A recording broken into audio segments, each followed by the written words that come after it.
In this video I'm going to explain how important the balance of the game is, and how to sustain it. But first of all, let's get to know what the balance is. The dictionary says, it's a condition in which different elements are equal or in the correct proportions. But how can we identify it in Risk? First of all, we can look at the troop counter. At the start of the game, all of the players have the same number of troops, so the game is perfectly balanced. Later on the situation changes and some players become stronger than others. But doesn't matter how strong or weak the players are, the balance of the game is sustained as long as one of the players doesn't have more troops than the remaining of the players combined. For example, if in a 3-player situation one player has 100 troops, another one 80 and the third one 60, then the balance of the game is sustained. As the strongest player doesn't have more troops than the remaining of the players combined. But if one player has 100 troops, another 150 and the third 130, then the balance of the game is broken. As these two last players don't have as many troops combined as the strongest one. But what if one player has 100 troops, while two others 50 each?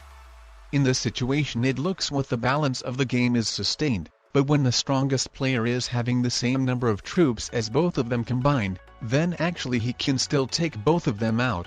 Plus additionally, let's not forget that by being the attacker, the strongest player is going to get favorable blitz rolls, and especially when it comes to big armies and when playing with balanced blitz dice rolls, and also he will get the cards from the player he takes firstly out, and after trading in a set, he will get some additional troops.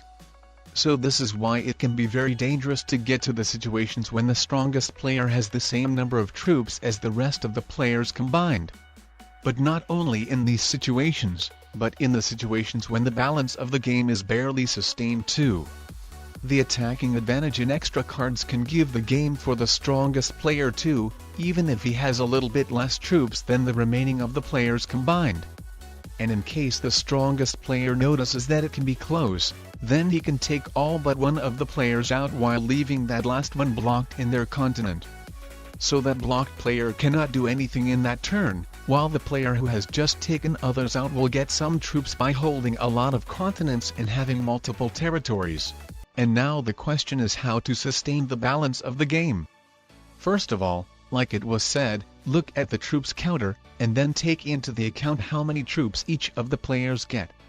If the strongest player gets more troops than the rest of the players combined, then it's the indication that the strongest player must be attacked by others immediately before it's too late.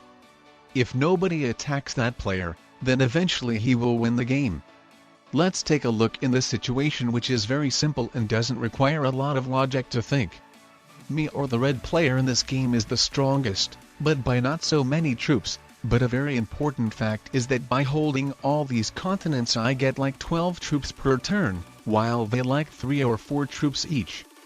Meaning that the best decision for these players would be to team up with each other and do something what would make for me not to get more troops than both of them combined anymore. So the first most important and reasonable decision would be to invade me into Europe. But what do these players do?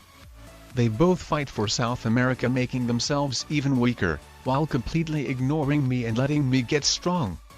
Every turn, by getting more troops than both of them combined, I can expand even more and more and highly strengthen my borders. It's no surprise that quickly they get to the point when they cannot invade me anymore, and with me having more troops than both of them combined, I can successfully eliminate them both in a single turn. So what we must additionally understand, is that you cannot take alliances too seriously and let one player hold too much stuff. It doesn't matter that you had a conflict with another player, both of you have to forget that conflict and team up on the strongest player. Or otherwise, if you just continue attacking each other or just simply ignore the strongest player, then the consequences will be clear. Both of you will end up losing the game.